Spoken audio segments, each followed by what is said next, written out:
Question 1. System analysis indicates that a compliance department is tasked with prioritizing a list of potential compliance risks.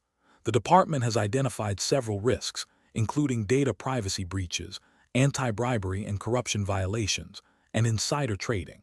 To effectively allocate resources and focus mitigation efforts, the department needs to employ a robust risk prioritization methodology. Which of the following approaches best reflects a best practice for conducting this risk prioritization, considering the inherent complexities of assessing severity, likelihood, and impact?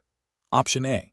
Ranking risks based on the perceived ease with which they can be addressed through readily available compliance tools or training modules. Option B. Focusing exclusively on risks that have resulted in past enforcement actions or fines, assuming that these are the only significant threats.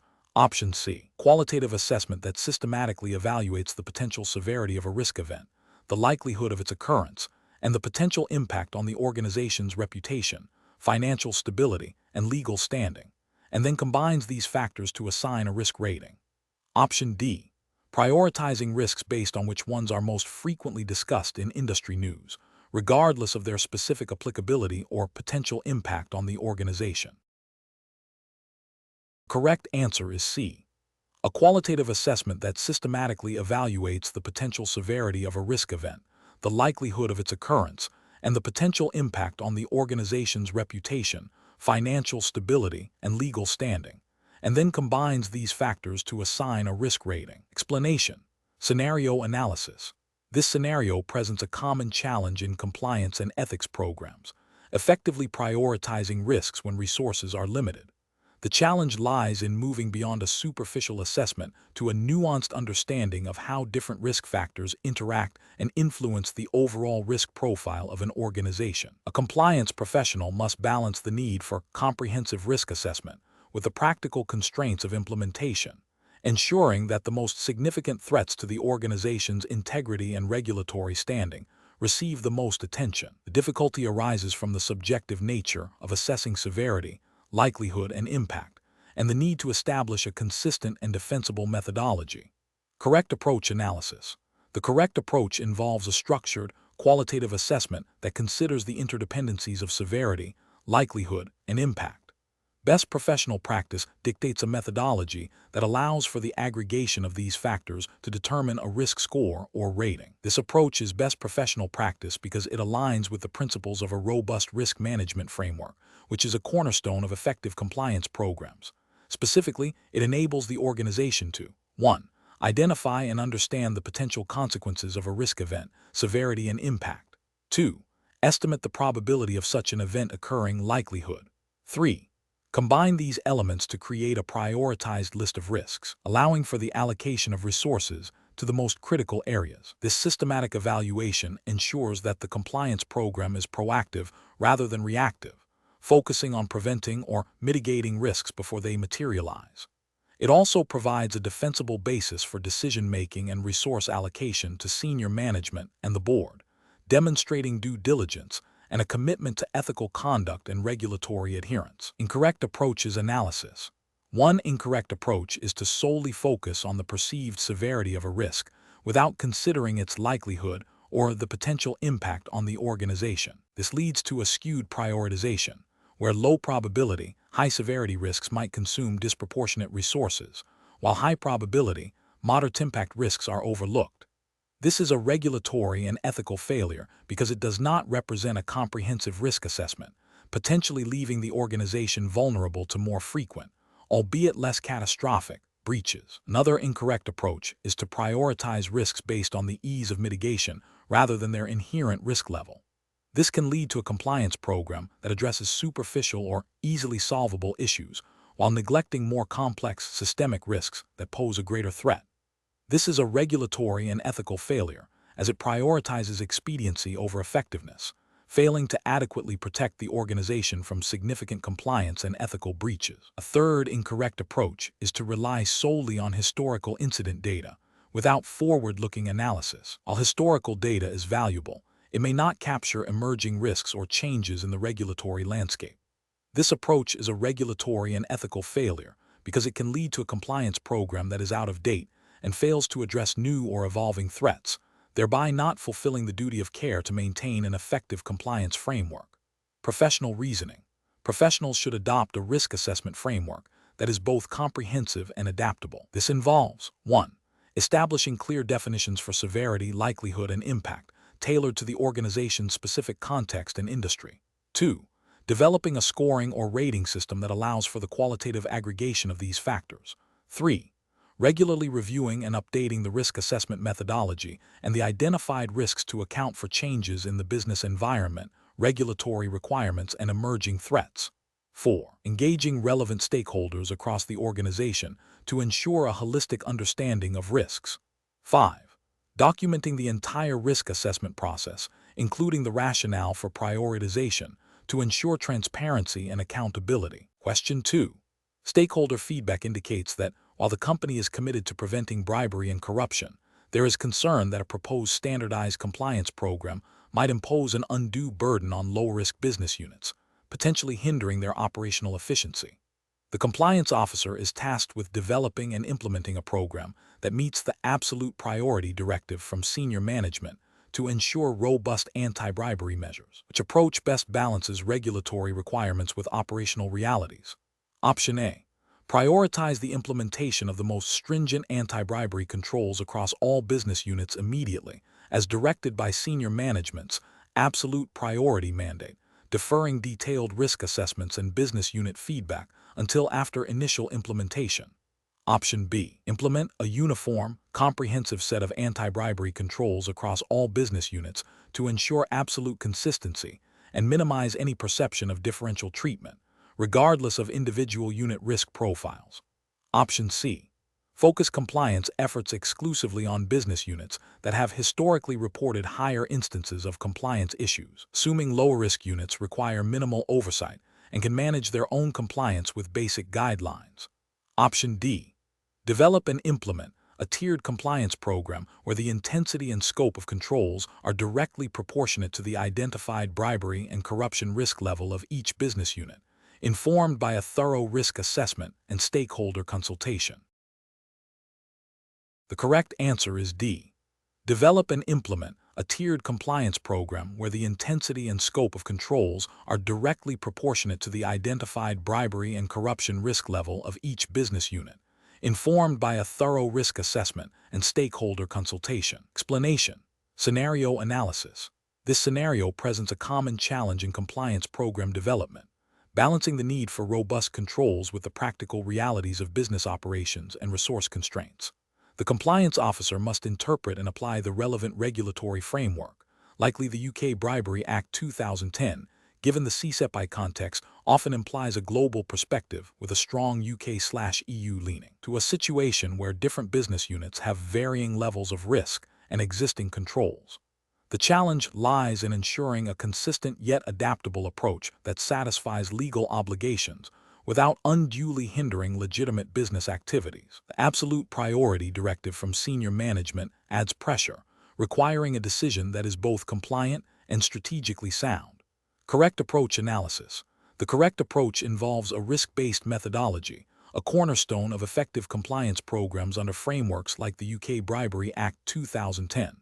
This approach mandates that compliance efforts are proportionate to the identified risks. It requires a thorough assessment of each business unit's exposure to bribery and corruption, considering factors such as geographic location, industry, nature of transactions, and third-party relationships.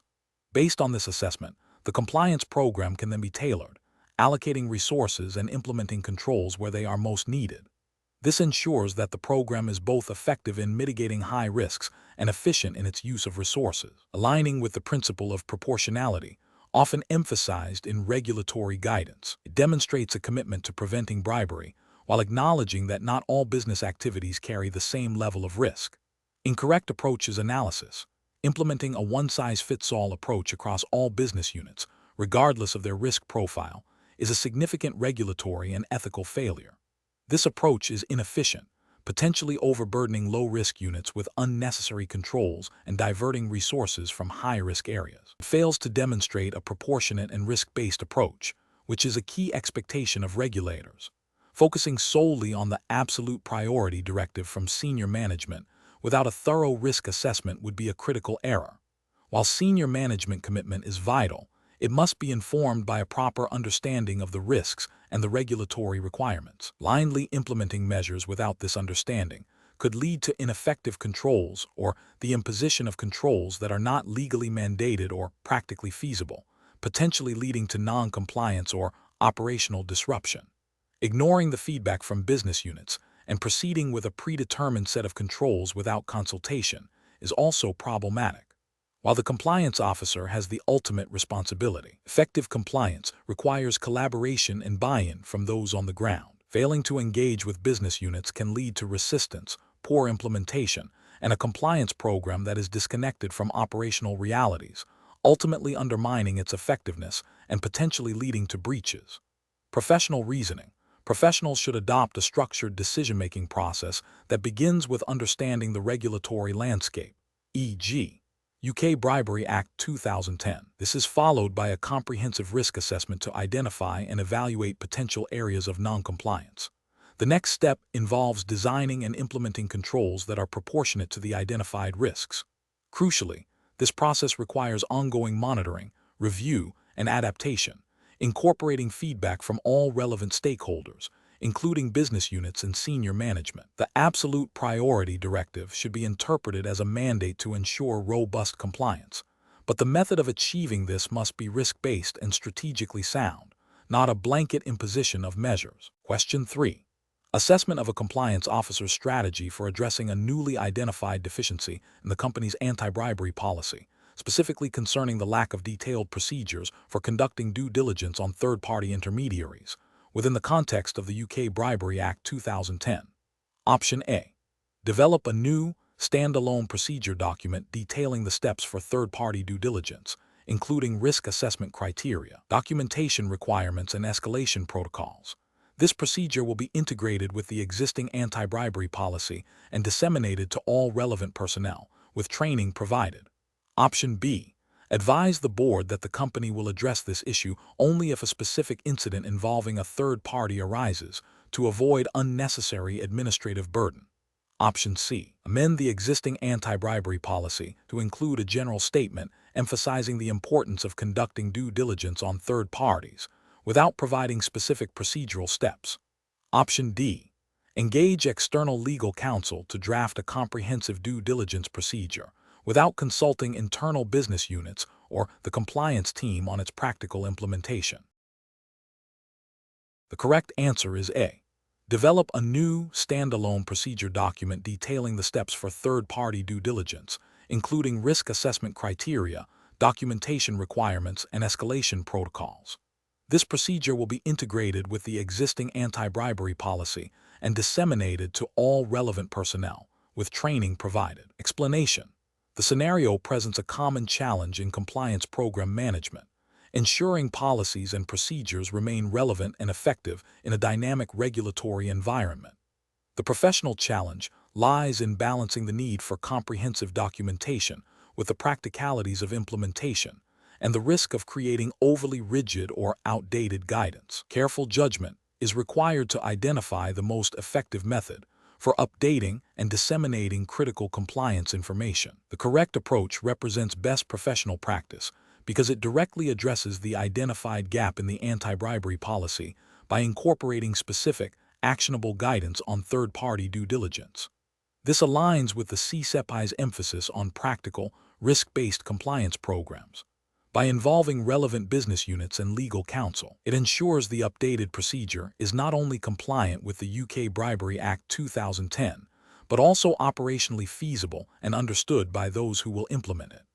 This proactive, collaborative, and risk-informed approach is fundamental to developing robust and effective compliance documentation. An incorrect approach that involves simply adding a general statement about due diligence to the existing policy without providing specific procedures fails to offer practical guidance. This creates a significant regulatory and ethical failure by leaving employees without clear instructions on how to conduct due diligence, thereby increasing the risk of non-compliance with the Bribery Act's adequate procedures provisions. Another incorrect approach, which is to wait for a specific incident to trigger a review, is reactive and ethically questionable. It demonstrates a failure to proactively manage compliance risks and could lead to significant reputational and legal damage if an incident occurs due to a lack of clear procedures. A third incorrect approach, focusing solely on external legal advice without internal stakeholder input, risks creating a procedure that is legally sound but impractical for the business to implement, leading to a disconnect between policy and practice, and ultimately undermining the effectiveness of the compliance program. Professionals should approach such situations by first conducting a thorough risk assessment to identify areas where existing documentation is insufficient or outdated. This should be followed by a collaborative process involving relevant business units, legal, and compliance teams to develop practical, risk-based procedures. Regular review and update mechanisms, tied to regulatory changes and internal incidents, are crucial to maintaining the program's effectiveness. The decision-making process should prioritize clarity, enforceability, and alignment with the organization's risk appetite and operational realities, always referencing the specific regulatory framework applicable to the CCEP context, such as the UK Bribery Act 2010. Question 4. Comparative studies suggest that the effectiveness of reporting mechanisms in fostering a speak-up culture and detecting misconduct can vary significantly. For a multinational corporation aiming to establish a robust and ethically sound reporting framework, which of the following approaches to reporting channels would be considered the most comprehensive and best practice? Option A. Creating numerous distinct reporting channels, such as individual email addresses for various departments and managers, without a centralized oversight mechanism. Option B. Establishing a confidential hotline managed by a third-party provider, with clear protocols for investigation and follow-up. Option C. Implementing a multi-channel system that includes a confidential hotline, an anonymous online portal, and direct reporting lines to compliance and HR departments. Option D. Relying exclusively on an anonymous online portal for all employee concerns, ensuring absolute anonymity for all submissions. The correct answer is B. Establishing a confidential hotline managed by a third-party provider, with clear protocols for investigation and follow-up. Explanation. Scenario analysis. This scenario presents a common challenge in compliance and ethics programs, balancing the need for robust reporting channels with the practicalities of resource allocation and the potential for misuse. The compliance officer must assess the effectiveness and appropriateness of various reporting mechanisms, considering their impact on employee trust, the likelihood of detecting misconduct, and adherence to international best practices and potential regulatory expectations for a global organization. The challenge lies in identifying the most comprehensive and ethically sound approach without overinvesting in redundant or ineffective systems. Correct approach analysis. Implementing a multi-channel reporting system that includes a confidential hotline, an anonymous online portal, and direct reporting lines to compliance and HR is the most effective approach. This aligns with international best practices for fostering a speak-up culture. A confidential hotline ensures that employees can report concerns without fear of retaliation, while an anonymous portal caters to those who may be hesitant even with confidentiality. Direct reporting lines provide clear avenues for those who prefer to engage directly with designated personnel. This comprehensive approach maximizes the chances of detecting and addressing misconduct, thereby upholding ethical standards and potentially mitigating regulatory risks. It demonstrates a commitment to transparency and accountability, which are foundational to a strong compliance and ethics program. Incorrect approach is analysis, focusing solely on a confidential hotline, while a good starting point is insufficient. It may not capture concerns from individuals who are deeply fearful of any form of identification, even with confidentiality assurances. This approach risks missing critical information and failing to provide adequate support for all employees. Implementing only an anonymous online portal without a confidential hotline or direct reporting options can create a perception of distance and may not be suitable for all types of concerns that require immediate, interactive discussion or follow-up. It might also be perceived as less personal and potentially less trustworthy by some employees. Establishing multiple, overlapping, and unintegrated reporting channels without clear guidance on their use and without a centralized system for tracking and investigating reports is inefficient and can lead to confusion, duplicated efforts, and missed information. This approach lacks strategic oversight and can undermine the overall effectiveness of the reporting framework. Professional reasoning. When evaluating reporting mechanisms, a compliance professional should consider the following: the principle of accessibility for all employees, regardless of their comfort level with disclosure, the need for confidentiality and protection against retaliation, the potential for different types of misconduct to be reported through different channels, and the importance of a systematic process for receiving, investigating, and resolving reports. The goal is to create a culture where employees feel safe and empowered to speak up, knowing their concerns will be taken seriously and acted upon appropriately. This requires a layered approach that caters to diverse needs and preferences. Question 5. The performance metrics show a significant increase in the volume of cross-border transactions for newly launched product line, alongside a slight uptick in customer complaints related to data privacy concerns for that same product. The compliance team's current surveillance activities for this product line are primarily focused on transaction processing speed and accuracy, which remain within acceptable historical ranges. What is the most appropriate next step for the compliance team? Option A. Expand surveillance activities to include a review of data handling procedures, consent mechanisms, and data anonymization techniques related to the new product line, in addition to continuing to monitor transaction processing metrics. Option B. Immediately halt all new product launches until a comprehensive review of all existing surveillance activities can be completed. Option C. Maintain current surveillance activities as transaction processing speed and accuracy metrics are within acceptable historical ranges, and the increase in complaints is statistically insignificant. Option D. Reallocate resources from transaction processing surveillance to focus solely on investigating the customer complaints, as they represent a direct indication of potential noncompliance. Correct answer is A. Expand surveillance activities to include a review of data handling procedures, consent mechanisms, and data anonymization techniques related to the new product line, in addition to continuing to monitor transaction processing metrics. Explanation: this scenario is professionally challenging because it requires a compliance professional to interpret evolving performance metrics and proactively adjust monitoring activities without explicit direction, balancing resource allocation with the need to maintain effective oversight. The pressure to demonstrate value and efficiency can lead to a temptation to focus solely on easily quantifiable metrics, potentially overlooking more subtle but critical risk indicators. The correct approach represents best professional practice because it aligns with the principles of a risk-based monitoring program. By analyzing the performance metrics in conjunction with the underlying business activities and known risk factors, the compliance professional can identify areas where existing controls may be weakening or where new risks are emerging. This proactive adjustment of surveillance techniques ensures that monitoring efforts are targeted towards the highest risk areas, maximizing the effectiveness of the compliance program and fulfilling the ethical obligation to maintain a robust control environment. This approach is supported by the fundamental tenets of compliance program design, which emphasize continuous improvement and adaptation to changing circumstances. An incorrect approach that focuses solely on easily quantifiable metrics, such as transaction volume or error rates, fails to acknowledge that risk is not always directly proportional to these easily measured factors. This can lead to a misallocation of resources, with high-risk areas receiving insufficient scrutiny, while low-risk areas are over-monitored. This represents a regulatory and ethical failure because it undermines the effectiveness of the compliance program, potentially allowing significant risks to go undetected and leading to breaches of regulatory requirements or ethical standards. Another incorrect approach that relies on historical data without considering current business changes or emerging risks is also professionally unacceptable. Compliance monitoring must be forward-looking.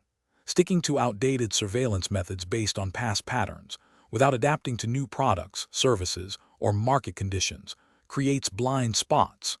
This failure to adapt is a direct contravention of the principle of maintaining an effective and relevant compliance program, which is a core regulatory expectation and an ethical imperative. A further incorrect approach that prioritizes cost reduction over risk coverage would be a significant ethical and regulatory failure.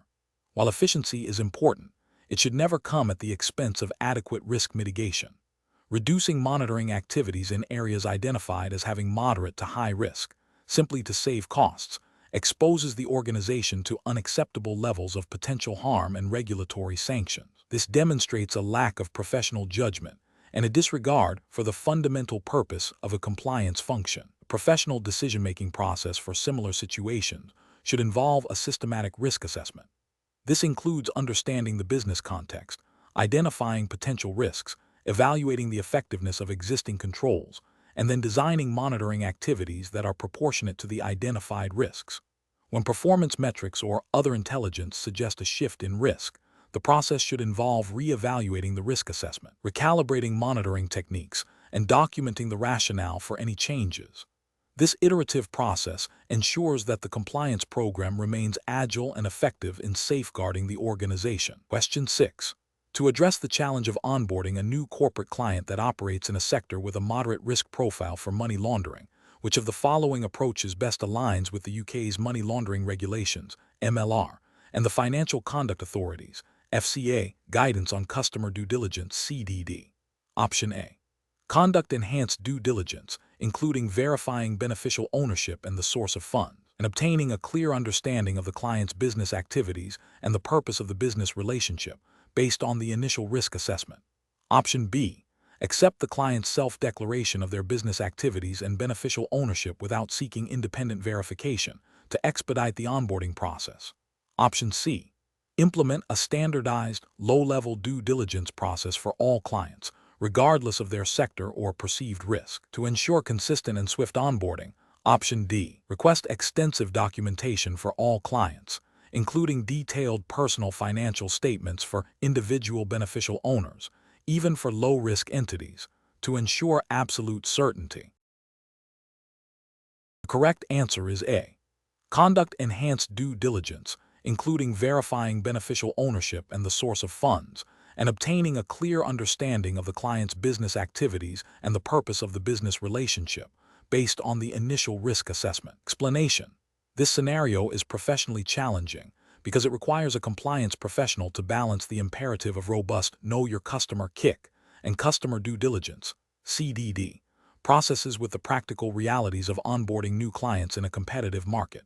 The pressure to onboard quickly can lead to shortcuts that undermine the effectiveness of CDD, potentially exposing the firm to significant regulatory, financial, and reputational risks. Careful judgment is required to ensure that risk-based principles are applied appropriately without compromising the integrity of the onboarding process. The correct approach represents best professional practice because it prioritizes a risk-based assessment of the customer and their intended activities.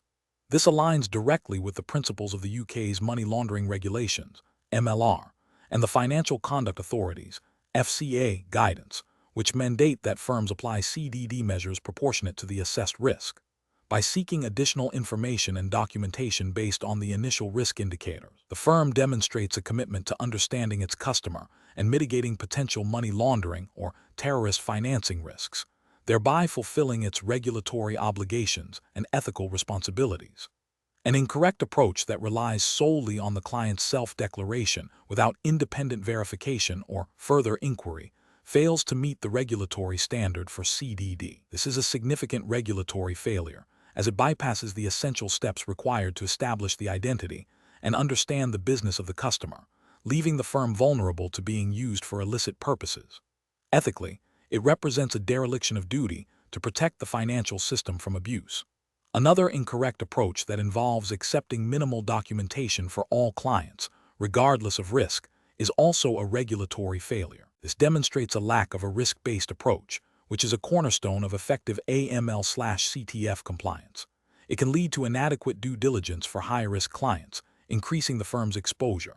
Ethically, it suggests a compliance program that is more focused on appearance than substance. A third incorrect approach that involves delaying onboarding indefinitely due to minor discrepancies, without a clear process for resolution or escalation, can be professionally problematic. While thoroughness is important, an overly rigid and inefficient process can hinder legitimate business and may not be proportionate to the identified risks. However, the primary regulatory and ethical failure in this context lies in the initial insufficient due diligence, not necessarily the subsequent handling of minor issues, though an inefficient process can still indicate systemic weaknesses. The core issue remains the failure to conduct adequate CDD at the outset. Professional decision-making process for similar situations should involve a clear understanding of the firm's risk appetite and the applicable regulatory requirements. In this case, UK MLRs, and FCA guidance. Compliance professionals should first identify potential risk factors associated with the client and their proposed activities. Based on this risk assessment, they should determine the appropriate level of CDD.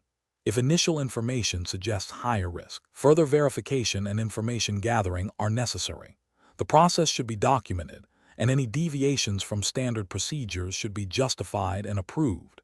Escalation procedures for complex or high-risk cases should be clearly defined. Question 7.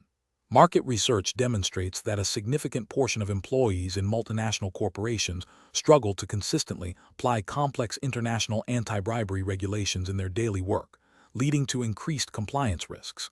As a certified compliance and ethics professional international, CCEP, you are tasked with evaluating the effectiveness of the company's recent anti-bribery training program. Which of the following approaches would best demonstrate the training's effectiveness and identify areas for improvement, aligning with international best practices for compliance program evaluation?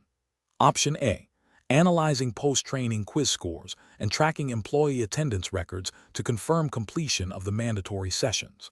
Option B. Implementing a multifaceted evaluation strategy that includes pre- and post-training knowledge assessments, behavioral observation checklists for supervisors, and anonymous employee feedback surveys focusing on clarity, relevance, and perceived impact on decision-making. Option C. Conducting a brief online survey immediately after the training that asks participants to rate their satisfaction with the trainer and the training materials. Option D. Relying solely on anecdotal feedback from department heads who report no significant compliance incidents since the training was delivered. The correct answer is A. Analyzing post-training quiz scores and tracking employee attendance records to confirm completion of the mandatory sessions. Explanation. This scenario is professionally challenging because it requires a compliance professional to move beyond simply delivering training to actively measuring its impact and using that data to improve future compliance efforts. The challenge lies in the inherent difficulty of quantifying the effectiveness of training, especially in a complex international regulatory environment where compliance is not a single event but an ongoing process. The need to gather meaningful feedback and demonstrate return on investment for training programs adds further complexity.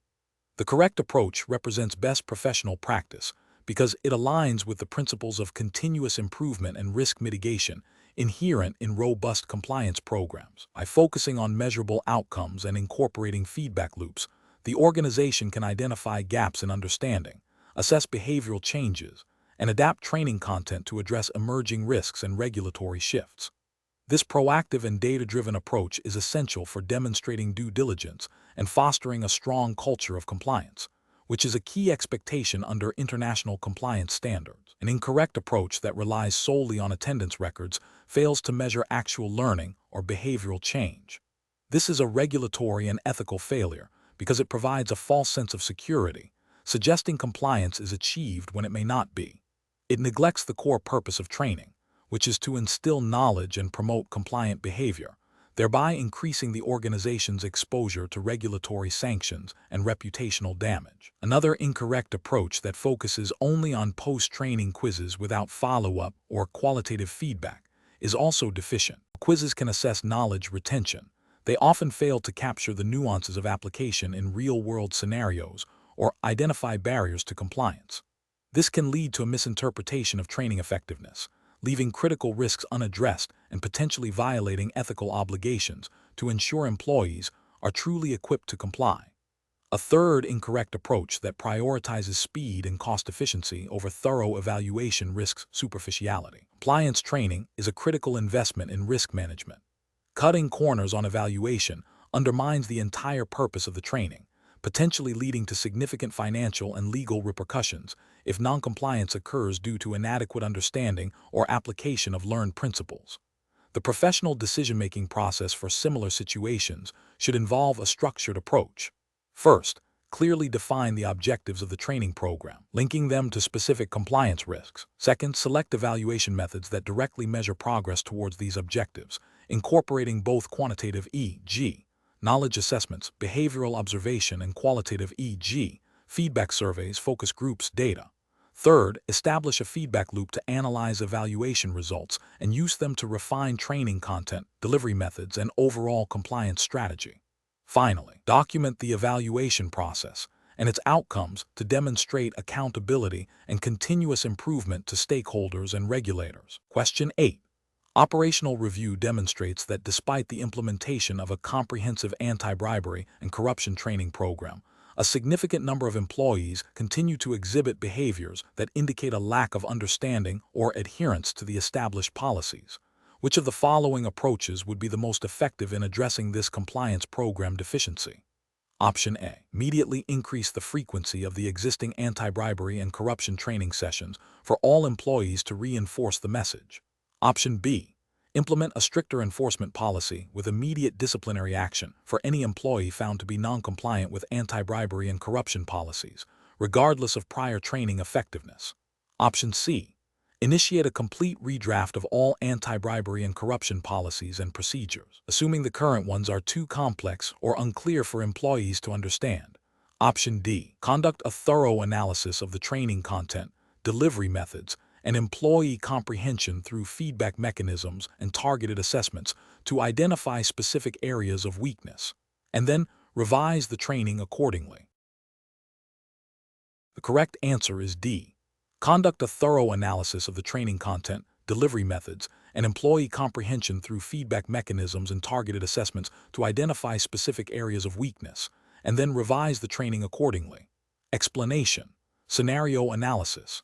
This scenario presents a common implementation challenge where a critical element of the compliance program, training, is found to be ineffective despite being in place. The challenge lies in identifying the root cause of the ineffectiveness and implementing a solution that not only addresses the immediate issue, but also strengthens the overall compliance culture and program. The risk is that a superficial fix could lead to continued noncompliance, reputational damage, and potential regulatory sanctions. Careful judgment is required to move beyond simply identifying a problem to developing a sustainable and impactful solution. Correct approach analysis. The correct approach focuses on diagnosing the specific reasons for the training's ineffectiveness. This involves a multifaceted investigation into the content, delivery methods, and comprehension of the training. By analyzing feedback, assessing knowledge retention through targeted assessments, and observing practical application, the compliance team can pinpoint whether the issue stems from outdated content, poor delivery, lack of engagement, or insufficient reinforcement. This diagnostic approach allows for the development of targeted improvements, such as updating materials, diversifying training methods, e.g., interactive workshops, case studies, and implementing follow-up mechanisms to ensure sustained understanding and application. This aligns with the principle of continuous improvement inherent in effective compliance programs, ensuring that training is not just a tick-box exercise, but a genuine driver of ethical behavior and adherence to regulatory requirements. Incorrect approaches analysis. One incorrect approach would be to simply increase the frequency of the existing training without addressing its underlying flaws. This is a superficial solution that fails to tackle the root cause of ineffectiveness. It wastes resources and can lead to training fatigue, further diminishing engagement and comprehension. Ethically, it represents a failure to genuinely commit to employee education and may be seen as a procedural compliance measure rather than a substantive effort to foster an ethical culture. Regulatory-wise, it could be viewed as a lack of due diligence in ensuring effective training, potentially leading to continued violations. Another incorrect approach would be to solely rely on punitive measures for employees who demonstrate a lack of understanding or adherence to policies, without first ensuring they received effective training. This punitive approach ignores the foundational responsibility of the organization to adequately educate its workforce. It creates a climate of fear rather than one of learning and improvement. Ethically, it is unfair to penalize employees for deficiencies that may stem from inadequate training. From a regulatory perspective, it demonstrates a failure to implement a robust training program as a preventative measure, potentially exacerbating liability in the event of non-compliance. A third incorrect approach would be to assume that the existing policies are the problem and to undertake a complete overhaul of all policies without first verifying the effectiveness of the training on those policies. While policy review is important, if employees do not understand or are not trained effectively on existing sound policies, new policies will likely suffer the same fate. This approach misallocates resources and distracts from the immediate training deficit. It fails to address the core issue of knowledge transfer and application, which is the primary driver of compliance in this scenario. Professional reasoning. Professionals should adopt a problem-solving framework that prioritizes diagnosis before prescription. When an operational review reveals a deficiency in a compliance program element, the first step is to understand why it is deficient. This involves gathering data, seeking feedback, and conducting assessments. Once the root cause is identified, targeted and proportionate solutions can be developed. This iterative process of assessment, intervention, and reassessment is crucial for building and maintaining an effective compliance program that is responsive to the organization's evolving risks and operational realities. The focus should always be on fostering a culture of integrity and ensuring that compliance is embedded in daily operations, not just a set of rules to be followed. Question 9. The efficiency study reveals that the firm's current compliance and ethics training program is not effectively embedding desired behaviors or addressing emerging risks across its global operations, as assessed against FCA expectations and IOSCO principles. Which of the following approaches to redesigning the training program would best align with regulatory requirements and foster a robust culture of compliance? Option A. Reduce the frequency of training to once every 2 years, focusing on high-level policy overviews, and rely primarily on ad hoc communication for any new regulatory developments. Option B. Transition to a fully online self-paced training system with a comprehensive library of general compliance topics, requiring completion of all modules annually by all employees regardless of role or risk exposure. Option C. Develop a single, standardized training module covering all compliance and ethics topics, delivered annually via a passive video format to all employees globally, with no specific tailoring to roles or regional nuances. Option D. Implement a blended learning approach that includes role-specific, risk-based modules delivered through a mix of interactive online sessions, in-person workshops for complex topics, and regular, mandatory refreshers tied to regulatory updates and identified risk trends. The correct answer is D. Implement a blended learning approach that includes role-specific, risk-based modules delivered through a mix of interactive online sessions, in-person workshops for complex topics, and regular, mandatory refreshers tied to regulatory updates and identified risk trends. Explanation.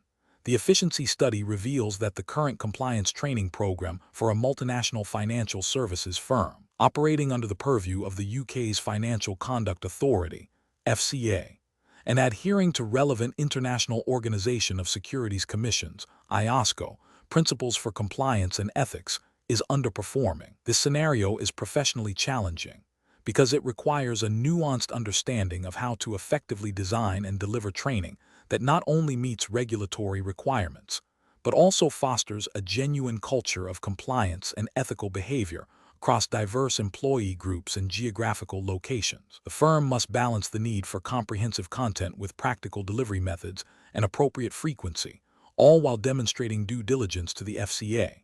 The correct approach represents best professional practice because it prioritizes a risk-based, tailored, and continuous learning model.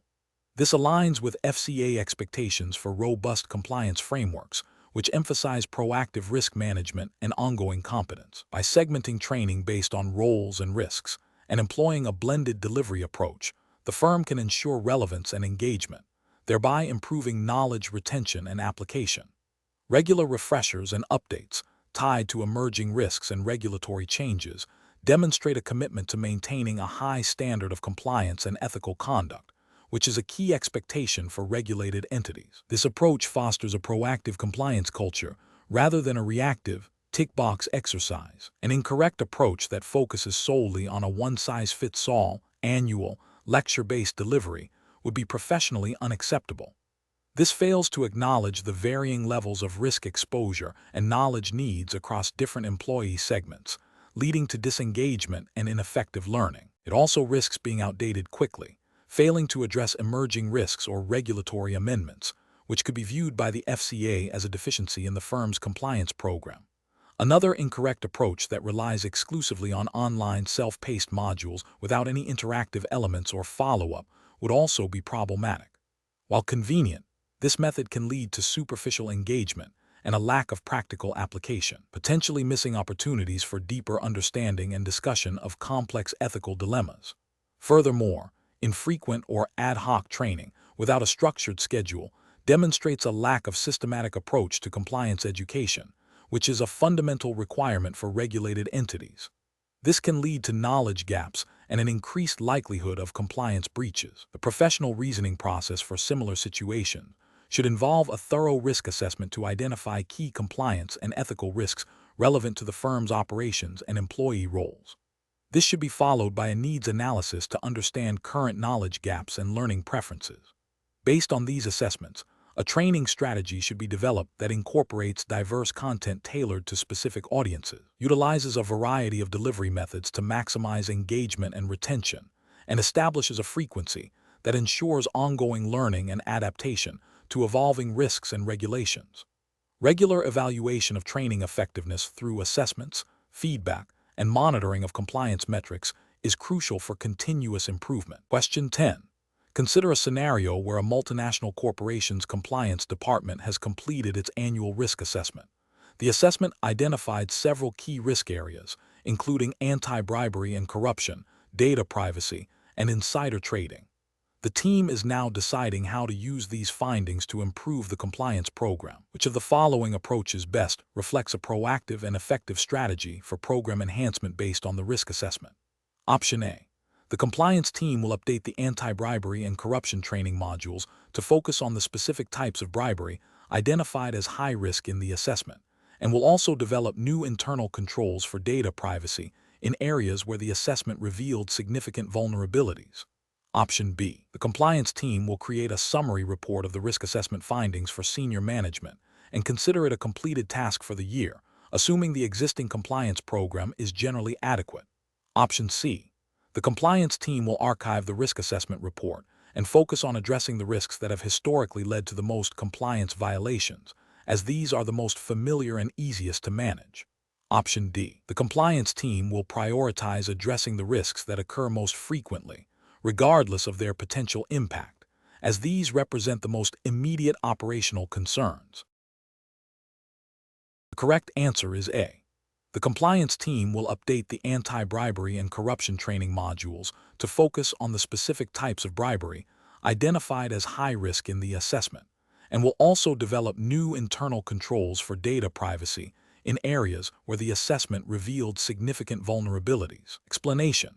This scenario presents a common challenge in compliance program management, ensuring that risk assessments are not merely a procedural exercise, but a dynamic tool for continuous improvement.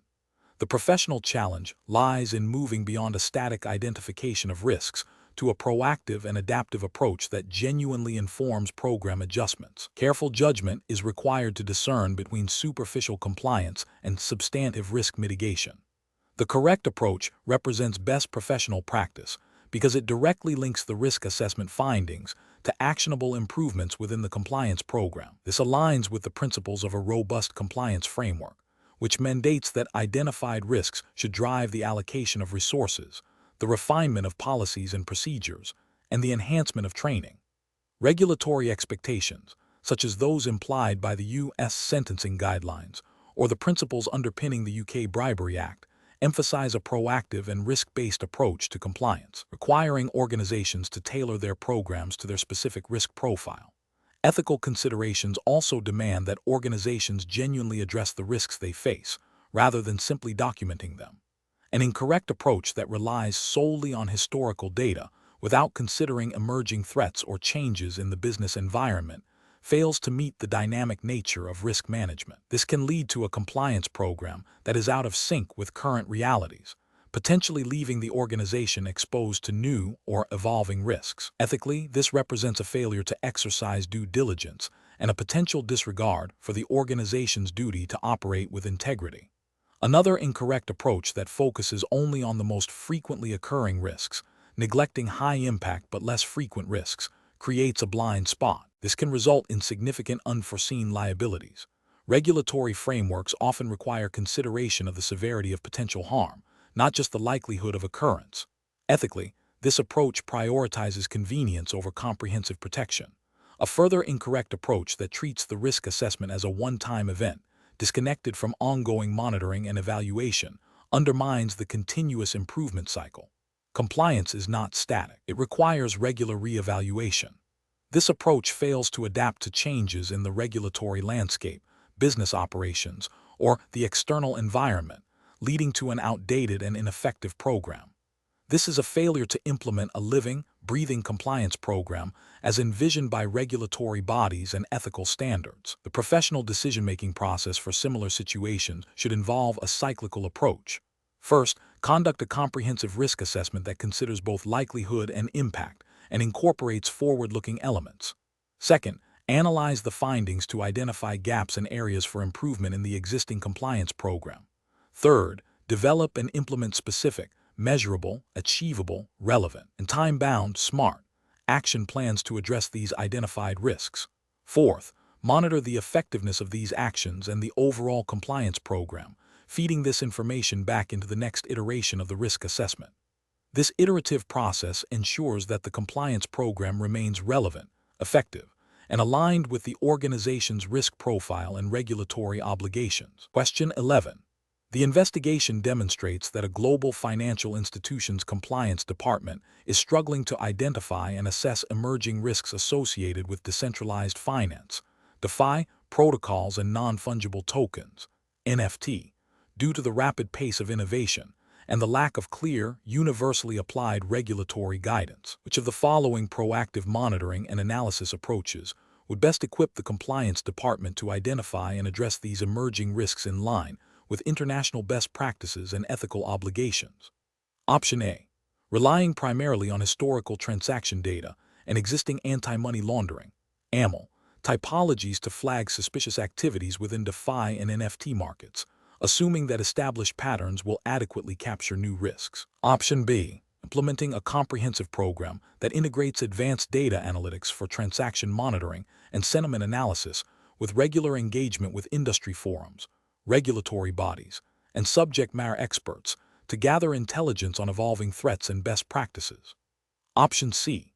Delegating the responsibility for identifying and assessing emerging risks in DeFi and NFTs to the technology and product development teams, with minimal compliance oversight.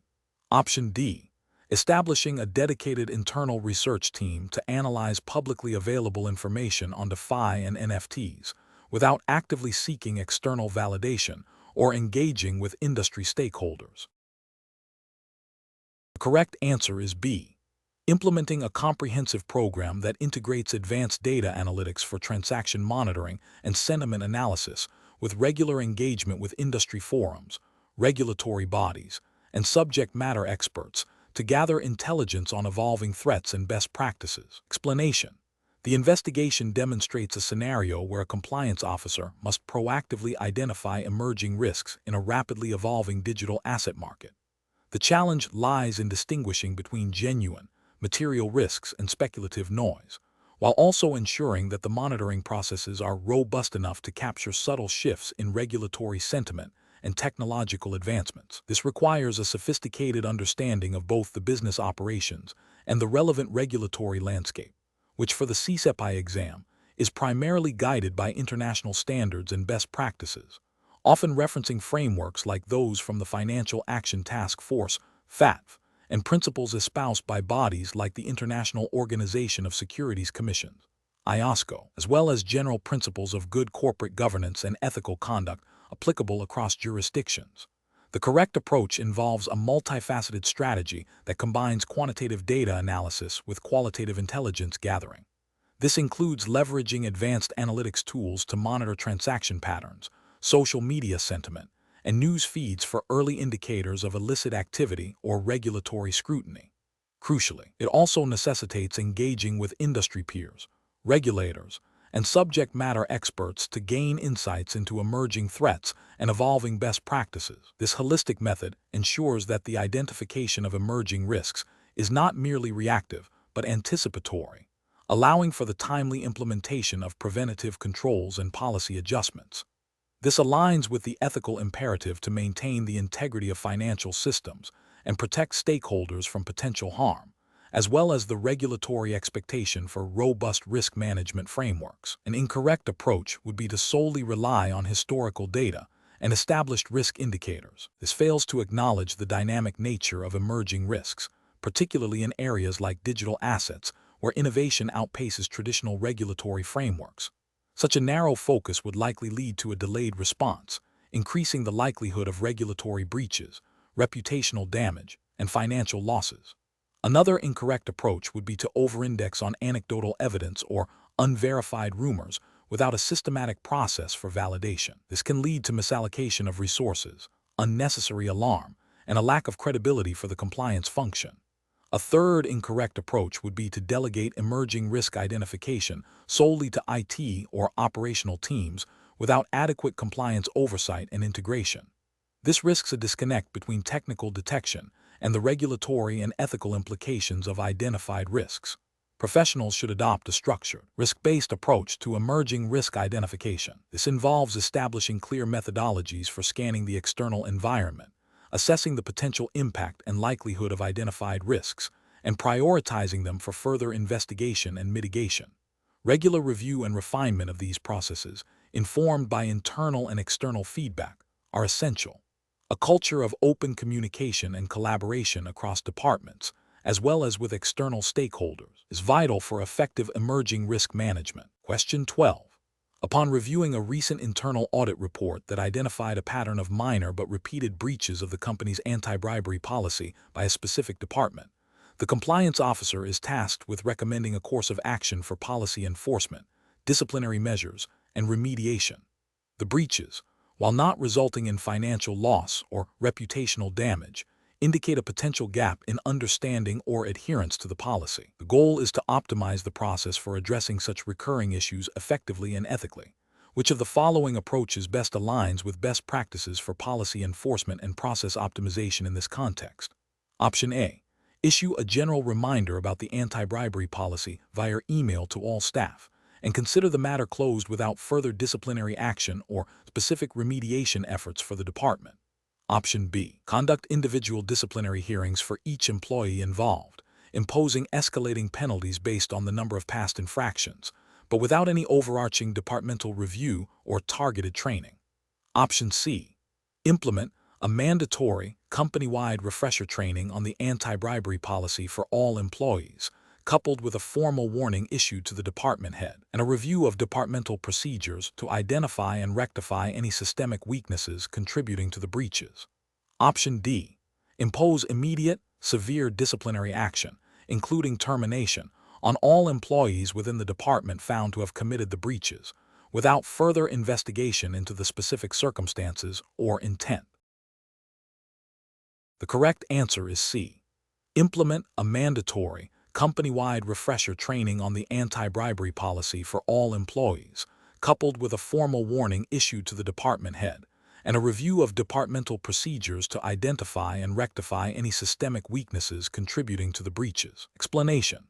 This scenario is professionally challenging because it requires balancing the need for consistent policy enforcement with the imperative to apply disciplinary actions and remediation in a fair and proportionate manner, considering the specific circumstances of each violation.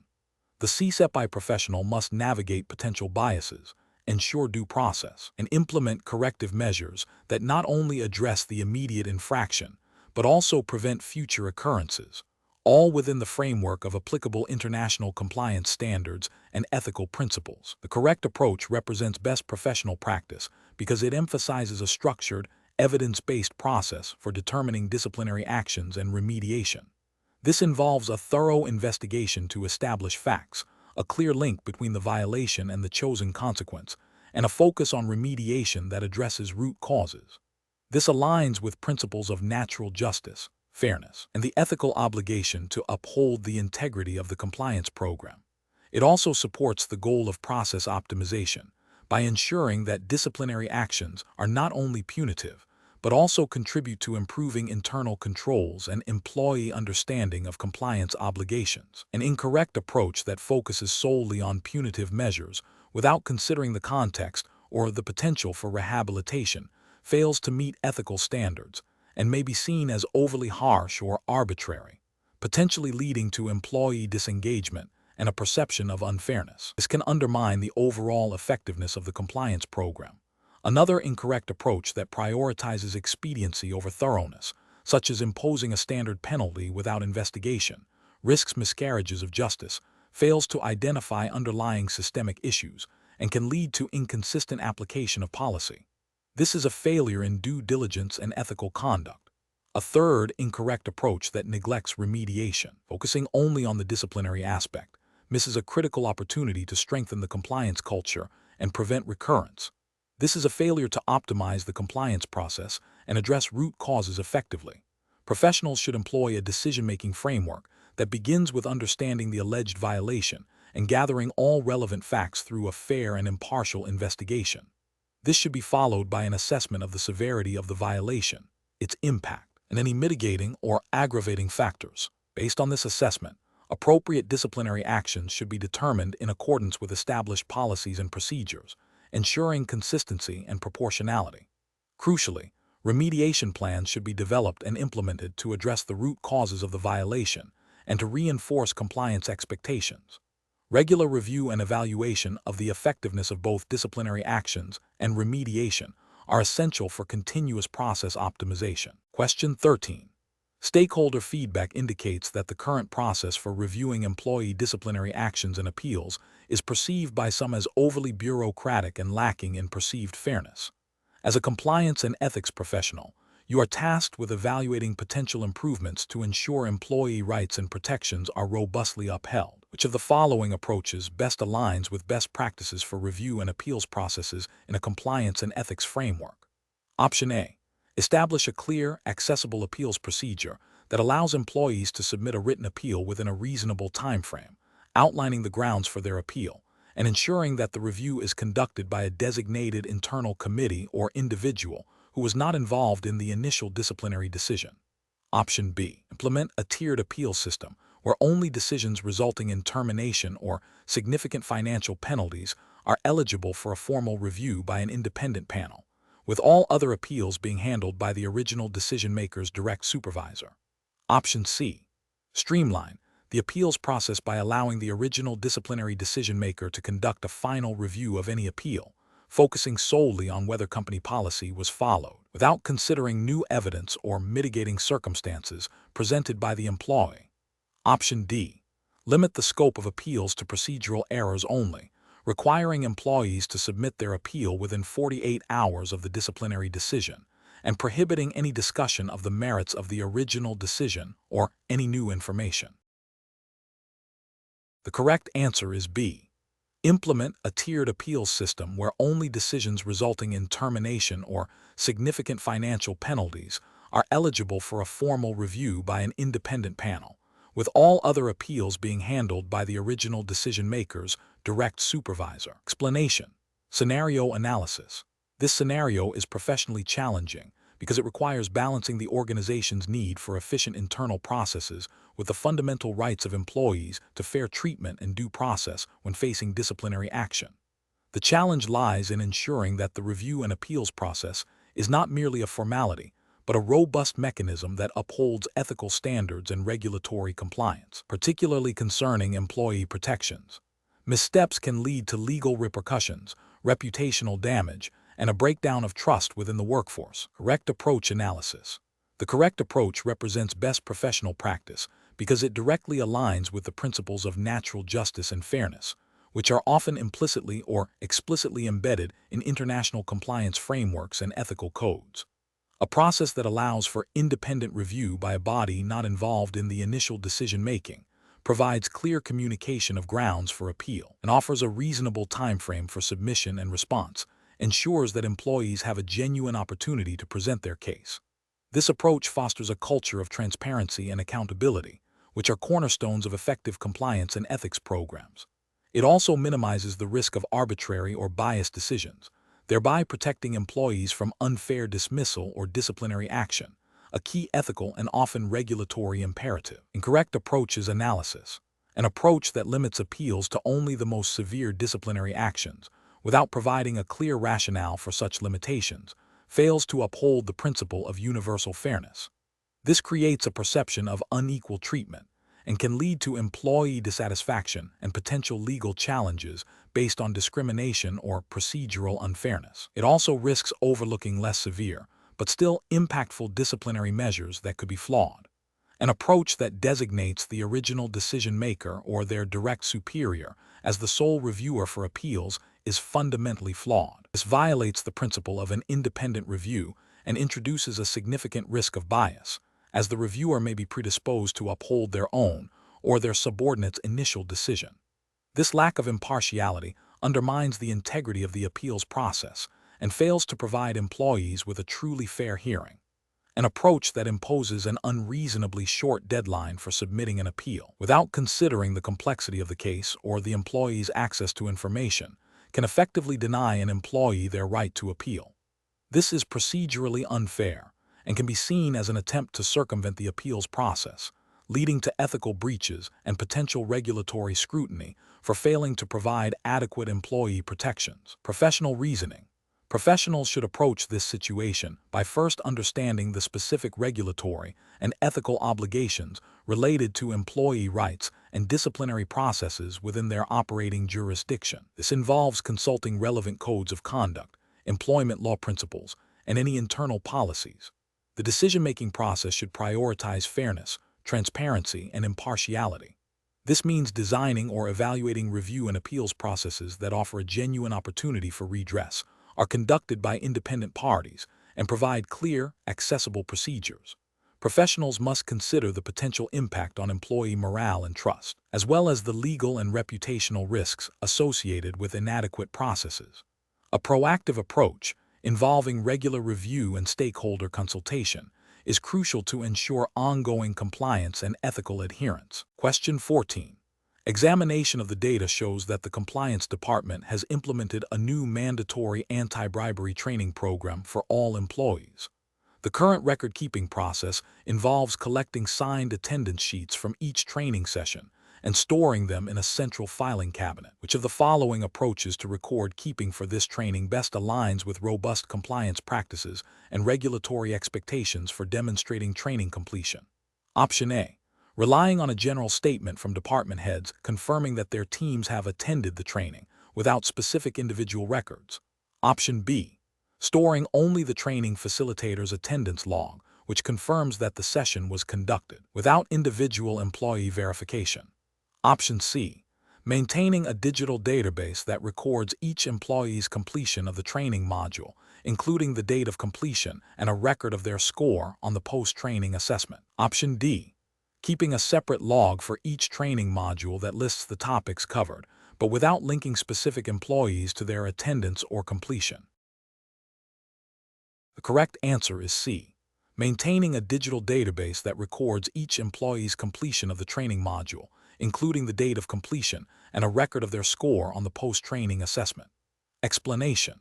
This scenario presents a common challenge in compliance, ensuring that mandatory training, a cornerstone of regulatory adherence and ethical conduct, is not only delivered but demonstrably completed and accurately recorded. The difficulty lies in moving beyond a simple attendance log to a robust system that verifies comprehension and retention, thereby fulfilling the spirit and letter of regulatory requirements.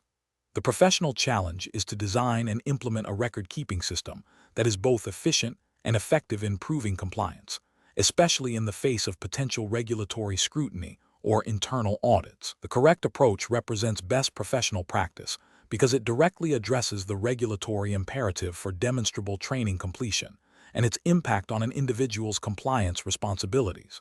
By maintaining records that link specific individuals to completed training modules, including evidence of comprehension, e.g., passing scores on assessments, the compliance function can effectively prove that the organization has taken reasonable steps to educate its employees on relevant laws, regulations, and ethical standards.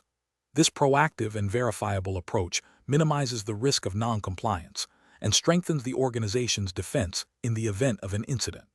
It aligns with the principle of know your employee and their understanding of compliance obligations. An incorrect approach that relies solely on attendance sheets fails to meet regulatory expectations for demonstrating actual learning. Regulatory bodies often require evidence of comprehension, not just presence. This approach creates a significant regulatory failure by providing insufficient proof of effective training, leaving the organization vulnerable to penalties for inadequate compliance programs. Another incorrect approach that involves storing unverified completion certificates from external providers without internal validation presents a different regulatory and ethical failure. While the certificates suggest completion, they do not guarantee that the training was relevant to the organization's specific risks or that the employee understood the material in the context of their role. This lack of internal oversight and validation can lead to a false sense of security and a failure to address specific compliance gaps. A third incorrect approach that focuses only on the frequency of training delivery, without tracking individual completion or comprehension, is also a regulatory failure. Compliance is an individual and organizational responsibility. Simply offering training is insufficient. The organization must be able to demonstrate that individuals have received and understood the required training. This approach neglects the critical element of individual accountability and the need for verifiable records. The professional decision-making process for similar situations should involve a risk-based assessment of training requirements. This includes identifying all mandatory training, understanding the specific regulatory mandates for record-keeping, e.g., what constitutes proof of completion, and designing a system that captures verifiable evidence of both attendance and comprehension. Regular review and testing of the record-keeping system are essential to ensure its ongoing effectiveness and compliance with evolving regulatory landscapes. Question 15. Performance analysis shows that a U.S. financial institution's correspondent banking relationships have experienced an increase in transactions involving entities incorporated in jurisdictions subject to U.S. economic sanctions, though none of the immediate counterparties are listed on the OFAC SDN list. The Compliance Department is considering its response. Which of the following approaches best aligns with OFAC regulatory framework and best practices for managing economic sanctions risk? Option A. Implement a policy that only prohibits transactions where the immediate counterparty is explicitly identified as a blocked person or entity by OFAC.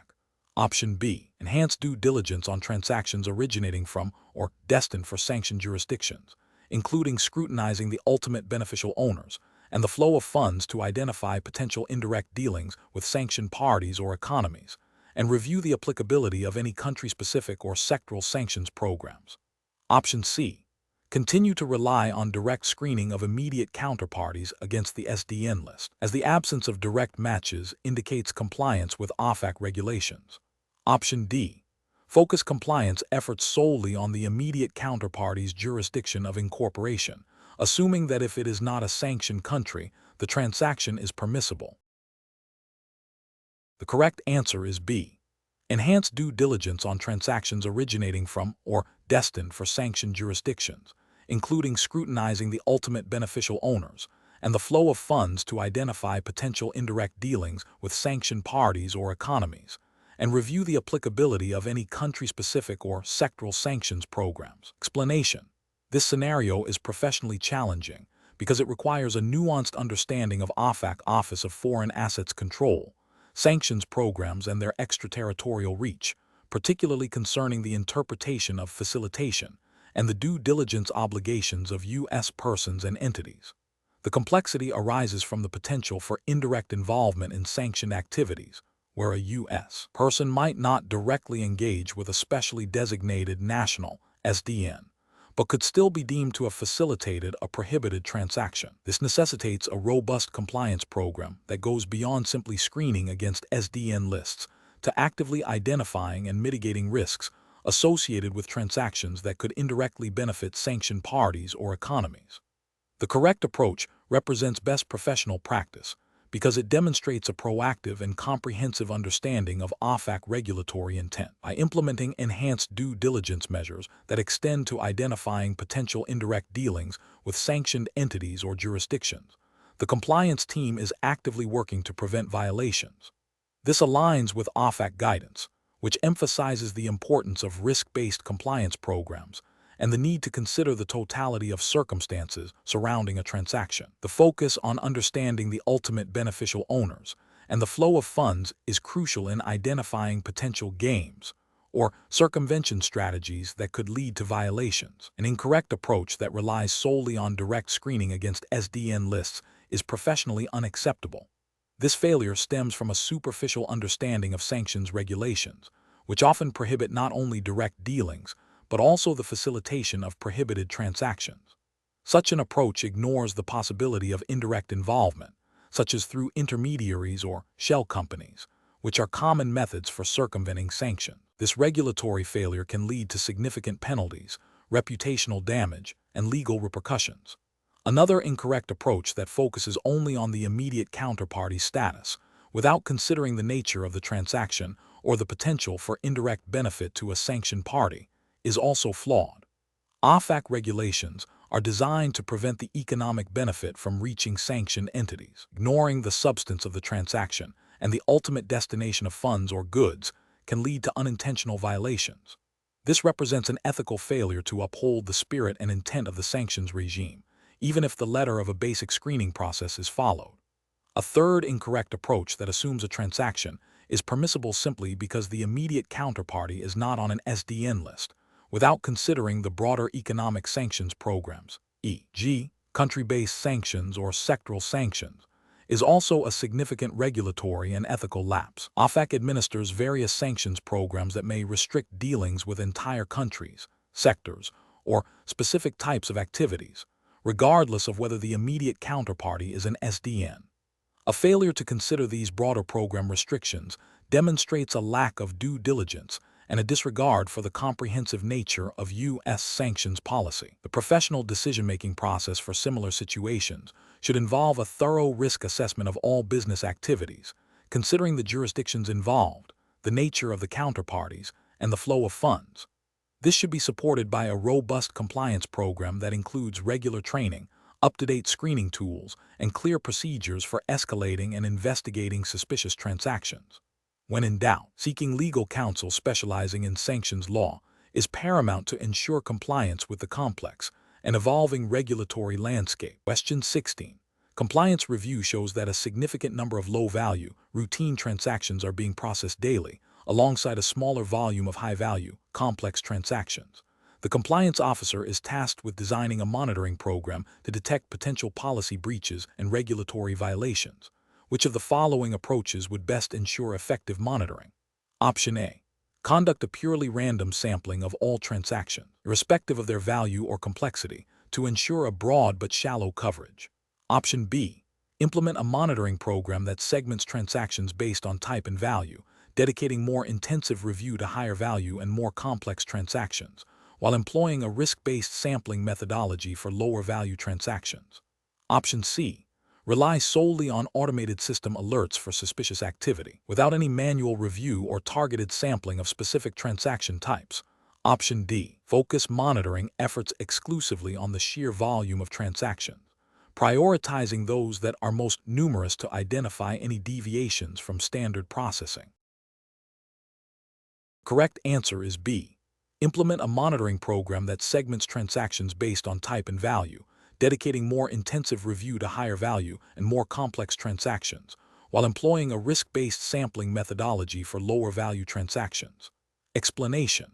This scenario presents a common challenge in compliance monitoring: the tension between efficiency and thoroughness when identifying potential misconduct. The compliance officer must balance the need to cover a broad range of activities with the risk of overlooking critical issues due to superficial review.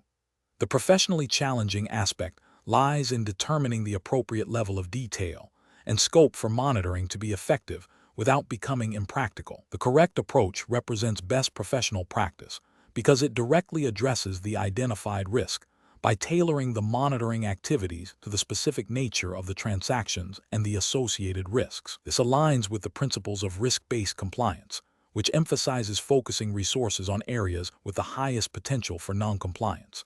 By segmenting the review based on transaction type and value, the compliance officer can allocate more scrutiny to high-risk activities, thereby increasing the likelihood of detecting actual violations. This proactive and targeted strategy is a cornerstone of effective compliance programs, ensuring that monitoring efforts are both efficient and impactful, and are designed to meet the spirit and letter of regulatory expectations for robust oversight. An incorrect approach that relies solely on random sampling without considering transaction risk fails to adequately address the potential for misconduct in higher value or more complex transactions. This could lead to significant violations going undetected, exposing the organization to regulatory sanction, reputational damage, and financial losses. Ethically, it represents a failure to exercise due diligence and a lack of commitment to preventing and detecting noncompliance. Another incorrect approach that focuses only on the volume of transactions, regardless of their nature or value, is equally problematic. This approach might identify a high number of minor issues but miss larger, more systemic problems that could have a greater impact. It lacks the strategic focus required for effective compliance monitoring and can be seen as a superficial attempt to meet monitoring obligations without genuine intent to mitigate risk. This can be interpreted as a failure to implement a risk-based approach, which is often a regulatory expectation. A third incorrect approach that relies exclusively on automated alerts without human oversight is also flawed. While automation is valuable, it cannot replace the nuanced judgment and contextual understanding that a human compliance professional brings. Automated systems may generate false positives or miss subtle indicators of misconduct that a trained eye would detect. Over-reliance on automation without a human review process can lead to a compliance program that is technically in place, but lacks the depth and effectiveness required to truly safeguard the organization. This can be seen as a failure to implement a comprehensive monitoring system that includes appropriate human oversight and judgment. The professional decision-making process for similar situations should involve a thorough risk assessment of all compliance activities. This assessment should inform the design of monitoring and auditing programs, ensuring that resources are allocated proportionally to the identified risks. Compliance professionals should continuously evaluate the effectiveness of their monitoring strategies and be prepared to adapt them based on emerging risks, regulatory changes, and the outcomes of previous reviews. A commitment to continuous improvement and a proactive, risk-based mindset are essential for maintaining an effective compliance program. Question 17. Analysis of a compliance officer's approach to planning the annual audit of the organization's anti-bribery and corruption program, considering a recent increase in regulatory scrutiny in the sector and a history of minor policy violations in a specific overseas subsidiary. The officer is developing the audit objectives and procedures. Which of the following approaches best aligns with effective audit planning and demonstrates a commitment to robust compliance oversight? Option A. Rely primarily on the findings from the most recent external financial audit to identify potential compliance gaps in the anti-bribery program. Option B. Develop audit objectives focused on emerging regulatory trends and specific risks identified in the overseas subsidiary, with procedures including enhanced due diligence reviews of third-party relationships in that region and targeted transaction testing. Option C. Conduct a broad review of all anti-bribery policies and procedures across all business units, using generic testing methods that have been applied in previous years. Option D. Prioritize the audit of areas with no reported issues in the past 5 years to ensure a comprehensive overview of the entire compliance framework. The correct answer is B. Develop audit objectives focused on emerging regulatory trends and specific risks identified in the overseas subsidiary, with procedures including enhanced due diligence reviews of third-party relationships in that region and targeted transaction testing. Explanation. Scenario analysis. This scenario presents a common challenge in audit planning, balancing the need for comprehensive assurance with resource constraints and the dynamic nature of regulatory environments. The compliance officer must define audit objectives and procedures that are both effective in identifying potential misconduct and efficient in their execution. The complexity arises from the need to anticipate evolving risks, interpret broad regulatory mandates into specific audit tests, and ensure the audit plan is adaptable to new information. The pressure to demonstrate proactive compliance without overextending audit resources adds to the professional challenge. Correct approach analysis. The correct approach involves a risk-based methodology that prioritizes areas of highest potential noncompliance. This aligns with the principles of effective compliance program design and audit, which are implicitly supported by international best practices and the spirit of regulatory frameworks like those underpinning the CCEP. By focusing on emerging risks, recent regulatory changes, and areas with a history of issues, the audit plan becomes more targeted and impactful, developing specific, measurable, achievable, relevant, and time-bound, SMART, audit objectives ensures clarity and allows for the design of appropriate procedures. These procedures should be tailored to the identified risks, employing a mix of data analysis, interviews, and document review. This approach demonstrates due diligence and a commitment to robust compliance oversight, fulfilling the ethical obligation to maintain an effective compliance program. Incorrect approach is analysis. One incorrect approach is to conduct a purely historical review of past audits without considering current or emerging risks. This fails to address the dynamic nature of compliance and regulatory expectations, potentially leaving the organization exposed to new forms of misconduct. Ethically, this represents a failure to exercise professional skepticism and a lack of proactive risk management, which are fundamental to compliance. Another incorrect approach is to adopt a check-the-box mentality, where audit procedures are generic and not tailored to the specific risks and operations of the organization. This approach, while seemingly thorough, may miss critical control weaknesses or instances of noncompliance because the tests are not designed to detect them. It lacks the specificity required for effective assurance and can lead to a false sense of security, violating the duty to provide accurate and meaningful oversight. A third incorrect approach is to solely rely on external audit findings without conducting internal audits focused on compliance. While external audits provide valuable insights, they may not cover all compliance-specific risks or delve into the operational nuances of the organization's compliance program. This can lead to gaps in assurance and a failure to identify internal control deficiencies that could result in regulatory breaches. It demonstrates a lack of ownership and responsibility for maintaining an effective internal compliance framework. Professional reasoning. Professionals should adopt a structured, risk-based approach to audit planning. This involves 1. Risk assessment, identifying and prioritizing compliance risks based on their likelihood and potential impact. This should consider regulatory changes, industry trends, internal incident data, and business operations. 2. Objective setting, defining clear, specific, and measurable audit objectives that directly address the identified risks. 3. Procedure development, designing audit procedures that are appropriate for the objectives and risks, utilizing a variety of testing methods. 4. Resource allocation, ensuring sufficient resources are allocated to conduct the audit effectively. 5. Documentation, maintaining thorough documentation of the planning process, objectives, and procedures. 6. Review and adaptation, regularly reviewing the audit plan and adapting it as new information or risks emerge. This systematic process ensures that audits are focused, efficient, and provide meaningful assurance regarding the effectiveness of the compliance program. Question 18.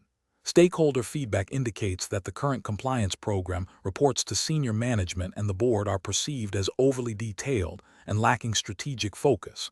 As the Chief Compliance Officer, you are tasked with redesigning the reporting framework.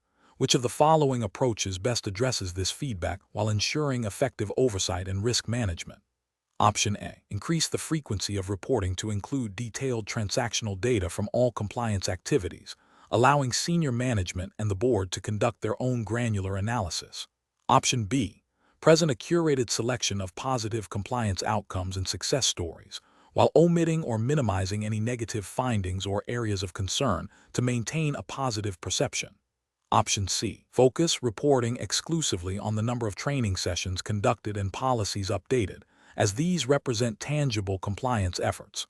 Option D. Develop a dashboard that highlights key risk indicators, emerging compliance trends, and the effectiveness of the compliance program's controls, supported by concise executive summaries and actionable recommendations. Correct answer is D. Develop a dashboard that highlights key risk indicators, emerging compliance trends, and the effectiveness of the compliance program's controls, supported by concise executive summaries and actionable recommendations. Explanation. This scenario is professionally challenging because it requires balancing the need for comprehensive reporting with the practical constraints of senior management and board time. The compliance officer must distill complex information into actionable insights without omitting critical risks or diluting the message. The challenge lies in identifying what constitutes material information for these high-level stakeholders, ensuring transparency while avoiding information overload. The correct approach represents best professional practice because it prioritizes the strategic oversight role of senior management and the board. By focusing on key risk indicators, emerging trends, and the effectiveness of the compliance program's controls, it provides a clear, concise, and actionable overview. This aligns with the board's fiduciary duty to oversee risk management and the company's ethical conduct. It demonstrates a proactive and strategic approach to compliance, enabling informed decision-making and resource allocation. This approach is consistent with the principles of good corporate governance and the expectations of regulatory bodies that senior management and the board are actively engaged in overseeing compliance risks. An incorrect approach that focuses solely on the volume of compliance activities undertaken, without linking them to risk mitigation or program effectiveness, fails to provide strategic value. This can lead to a perception of compliance as a purely administrative function rather than a strategic imperative. It risks overlooking significant risks if the metrics chosen do not accurately reflect the underlying compliance posture. Ethically, it can be seen as a failure to adequately inform those with ultimate oversight responsibility. Another incorrect approach that presents raw data without analysis or context fails to meet the needs of busy executives. This approach burdens senior management and the board with interpreting complex data, potentially leading to misinterpretations or a lack of engagement. It does not demonstrate the compliance function's ability to translate data into insights and recommendations, which is a core expectation for a mature compliance program. This can undermine the credibility of the compliance function and its ability to influence strategic decisions. A further incorrect approach that selectively reports only positive compliance outcomes, omitting or downplaying negative findings or emerging risks, is a significant ethical and regulatory failure. This constitutes a lack of transparency and can mislead the board and senior management about the true state of the company's compliance risks. It can also hinder the timely identification and remediation of issues, potentially leading to more severe consequences down the line. This directly contravenes the duty to provide accurate and complete information for effective oversight. The professional reasoning process for such situations involves understanding the audience's needs and responsibilities. A compliance professional should ask, what information is critical for strategic decision-making and oversight? How can complex compliance data be synthesized into clear, actionable insights? What are the key risks facing the organization from a compliance perspective, and how is the program addressing them? The focus should always be on providing information that enables effective governance and risk management, aligning with the organization's strategic objectives and ethical values. Question 19. Benchmark analysis indicates a statistically significant deviation in key performance indicators related to customer onboarding processes across multiple business units. This deviation suggests a potential systemic issue that could impact regulatory adherence. Considering the CCEP's emphasis on proactive risk management and robust internal controls, which of the following approaches to periodic reviews and investigations is most appropriate? Option A. Increase the frequency of standard, broad-scope periodic audits across all business units to ensure comprehensive coverage and detect any potential issues. Option B. Disregard the benchmark analysis findings as a potential data anomaly and continue with the existing audit schedule without further investigation. Option C. Initiate a targeted, in-depth investigation into the specific customer onboarding processes flagged by the benchmark analysis, focusing on identifying the root causes of the deviations and assessing their regulatory impact. Option D. Defer a detailed review of the customer onboarding processes until the next scheduled comprehensive periodic audit cycle, as per the established audit plan. The correct answer is C. Initiate a targeted, in-depth investigation into the specific customer onboarding processes flagged by the benchmark analysis, focusing on identifying the root causes of the deviations and assessing their regulatory impact. Explanation. This scenario presents a professional challenge because it requires a compliance professional to balance the need for thorough, proactive auditing with the practical constraints of resource allocation and the potential for disruption. The core of the challenge lies in determining the most effective and compliant approach to periodic reviews when faced with an indication of potential systemic issues. Careful judgment is required to ensure that the review is both impactful and proportionate, adhering strictly to the CCEP's implied regulatory framework, which emphasizes risk-based approaches and robust internal controls. The correct approach represents best professional practice because it directly addresses the red flag identified by the benchmark analysis through a targeted, in-depth investigation. This aligns with the principles of effective compliance auditing, which mandate that identified risks be investigated promptly and thoroughly. By focusing on the specific areas flagged by the analysis, the compliance team can efficiently allocate resources to where they are most needed, thereby increasing the likelihood of identifying and rectifying any noncompliance or ethical breaches. This proactive stance is crucial for maintaining the integrity of the organization's compliance program and preventing potential regulatory sanctions or reputational damage. An incorrect approach that involves merely increasing the frequency of standard, broad-scope audits without a specific focus would be professionally unacceptable. This is because it fails to address the root cause indicated by the benchmark analysis. Such an approach would be inefficient, potentially overwhelming the audit team with data that may not be relevant to the identified risk and could delay the discovery of the actual issue. It also risks creating a false sense of security by performing more audits without necessarily improving compliance effectiveness in the critical areas. Another incorrect approach, such as deferring the review until the next scheduled periodic audit cycle, would be a significant regulatory and ethical failure. This directly contravenes the principle of timely risk assessment and mitigation. Ignoring a clear indication of potential systemic issues, even if it means adhering to a predefined schedule, exposes the organization to undue risk and demonstrates a lack of due diligence. This could lead to severe consequences if noncompliance is discovered later, potentially resulting in penalties and damage to the organization's reputation. A third incorrect approach, which is to dismiss the benchmark analysis as an anomaly without further investigation, is also professionally unacceptable. This demonstrates a failure to appreciate the significance of data-driven insights and a disregard for potential systemic risks.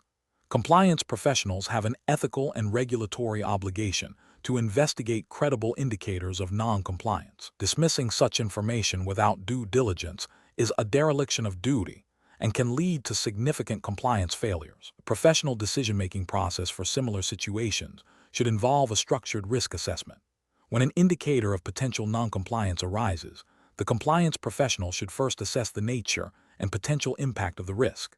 This assessment should then inform the scope and methodology of the review.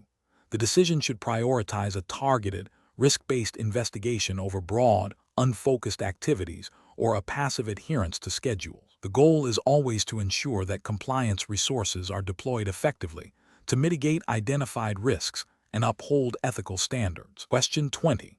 Research into the most effective method for identifying compliance training requirements within a multinational corporation, considering its diverse business units and varying regulatory landscapes, would likely highlight the importance of a systematic approach. Which of the following best describes such an approach for a compliance professional?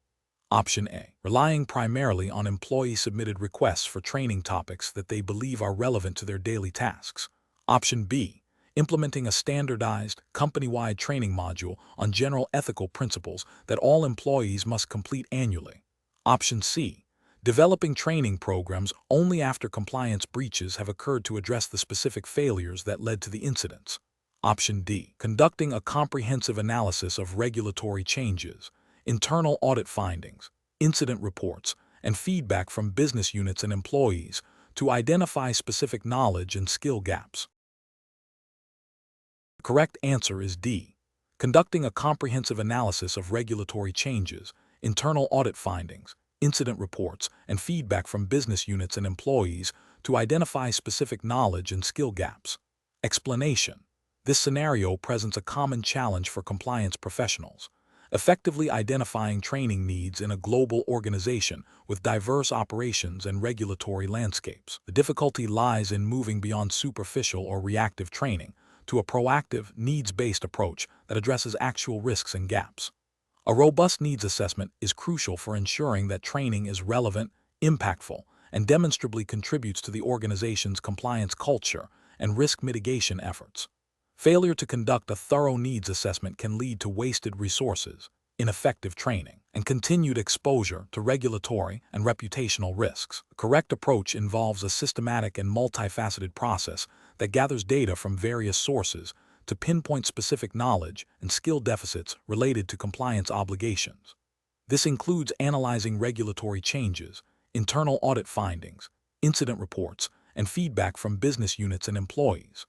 By triangulating this information, compliance professionals can develop targeted training programs that address the most critical areas. This aligns with the principles of effective compliance management, which emphasize risk-based approaches and continuous improvement, as often underscored by international best practices and frameworks that CCEP candidates are expected to understand.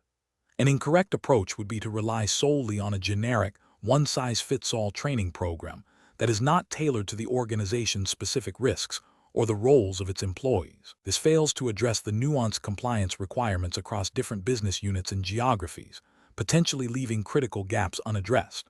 Another incorrect approach is to base training solely on employee requests without a systematic analysis of actual compliance risks and regulatory obligations.